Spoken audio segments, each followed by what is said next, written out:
2 ദിവസം കൂടി ഇനി ഗ്രാൻഡ് ഫിനാലേക്ക് ബാക്കിയുള്ളൂ. അപ്പോൾ ഈ ഒരു റീ എൻട്രിക്ക് മുൻപ് നമുക്കെല്ലാവർക്കും ഒരു കൺഫ്യൂഷൻ ഉണ്ടായിരുന്നു ആർക്കായിരിക്കും കപ്പ് കിട്ടുക എന്നുള്ളത്. കാരണം നമുക്കങ്ങനെ പറയാൻ പ്രെഡിക്റ്റ് ചെയ്യാൻ കഴിയുന്നുണ്ടായിരുന്നില്ല ആർക്കായിരിക്കും കിട്ടുക എന്നുള്ളത്. പക്ഷേ റീ എൻട്രിക്ക് ശേഷം ഇപ്പോൾ ഏകദേശം എല്ലാവർക്കും ഉറപ്പായിട്ടുണ്ട് അനുമോൾക്ക് തന്നെ കിട്ടും എന്നുള്ളത്. കാരണം ആ ഒരു റീ എൻട്രി കൊണ്ട് ഏറ്റവും ഗുണം കിട്ടിയിട്ടുള്ളത് അനുമോൾക്കാണ്.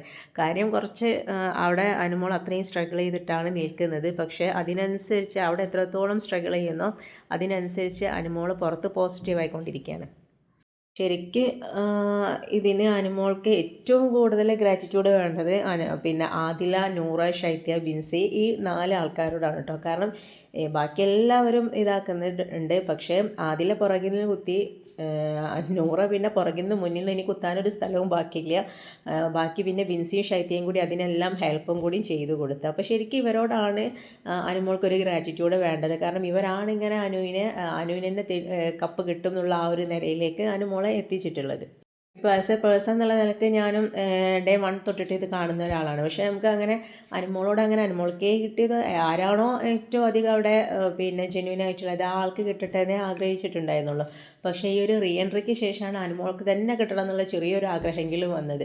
അപ്പോൾ അങ്ങനെ നോക്കുമ്പോൾ കേരളത്തിലെ മൊത്തം വോട്ടും ബി കാണുന്ന ആൾക്കാരാണെന്നുണ്ടെങ്കിൽ മൊത്തം വോട്ടും അനുമോൾക്ക് തന്നെ പോകും. അങ്ങനെയാണെന്നുണ്ടെങ്കിൽ അനുമോളുടെ PR ഈ ചെയ്യുന്നവരൊക്കെ അനുമോളുടെ PR ആണെന്ന് പറഞ്ഞു തീർക്കേണ്ടി വരും.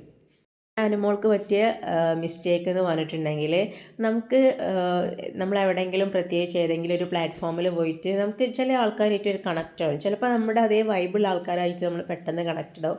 അല്ലെങ്കിൽ കുറച്ച് നിന്നിട്ട് അതിന് ശേഷമായിരിക്കും പിന്നെ അവർ നമ്മുടെ ലൈഫ് ടൈം ഉണ്ടാകുന്ന ആൾക്കാരായിരിക്കും. പക്ഷേ ഇവിടെ അനുമോൾക്ക് ഒരു തെറ്റ് പറ്റിയത് എന്താണെന്ന് വെച്ചിട്ടുണ്ടെങ്കിൽ അനുമോൾ ഇവരെ രണ്ടാളെയും ഭയങ്കര ഫ്രണ്ടായിട്ട് കരുതി. ഫസ്റ്റ് ശൈത്യ, പിന്നെ ഇവർ രണ്ടാളും. അപ്പോൾ ആ ഒരു ടൈമിൽ അനുമോൾ കുറേ കാര്യങ്ങൾ ഇവരോട് ഷെയർ ചെയ്തിട്ടുണ്ടായിരുന്നു.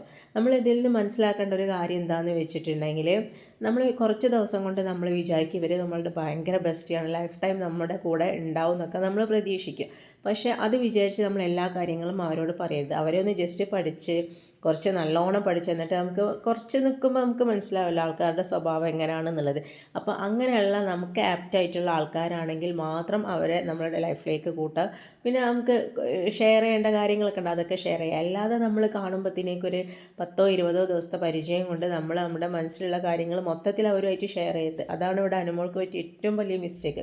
കാരണം അനുമോളെല്ലാം ഷെയർ ചെയ്ത് ഇവരെന്താക്കി പിന്നെ പുറത്തുനിന്ന് വന്ന ആൾക്കാർ ഇങ്ങനെ ഇവരെ അനുമോൾക്ക് PR ഉണ്ട്, PR മറ്റുള്ള കണ്ടസ്റ്റൻറ്റിനൊക്കെ നെഗറ്റീവായിട്ടാണ് ഇതാക്കുന്നത് എന്ന് പറഞ്ഞപ്പം ഉള്ളതും ഇല്ലാത്തതുമായിട്ടുള്ള കുറേ കാര്യങ്ങൾ പറഞ്ഞു. അതിലാണ് ഏറ്റവും മെയിനായിട്ടുള്ളത്. അതിൻ്റെത് ആദിലേക്ക് കിട്ടി, ആദിലേകത പോയി. ഇപ്പോൾ നൂറയും എവിക്റ്റഡായി എന്നാണ് കേൾക്കുന്നത്. എന്തായാലും ഈ സീസൺ ബാക്കി മറ്റു സീസണിനേക്കാളൊക്കെ അപേക്ഷിച്ചിട്ട് കുറച്ചും കൂടി ഒരു ക്രൂഷ്യൽ എന്നായിരുന്നു.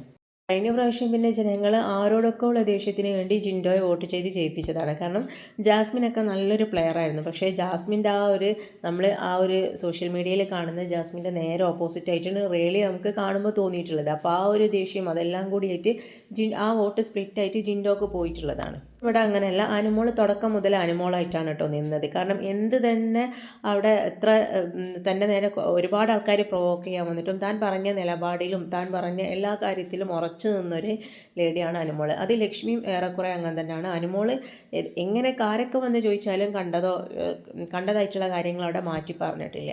അത് തന്നെ ആയിരിക്കും അനുമോൾ ഇപ്പം അനുമോൾക്ക് ആ ഒരു കപ്പിൻ്റെ അടുത്തേക്ക് എത്താനുള്ള ഒരു ഈസി വേ ആയിട്ട് തോന്നിയിട്ടുള്ളതും ഇതൊക്കെ തന്നെയാണ് കേട്ടോ. അനുമോളുടെ ഈ ഒരു നല്ല രീതിയിലുള്ള സംസ്കാരം തന്നെയാണ്.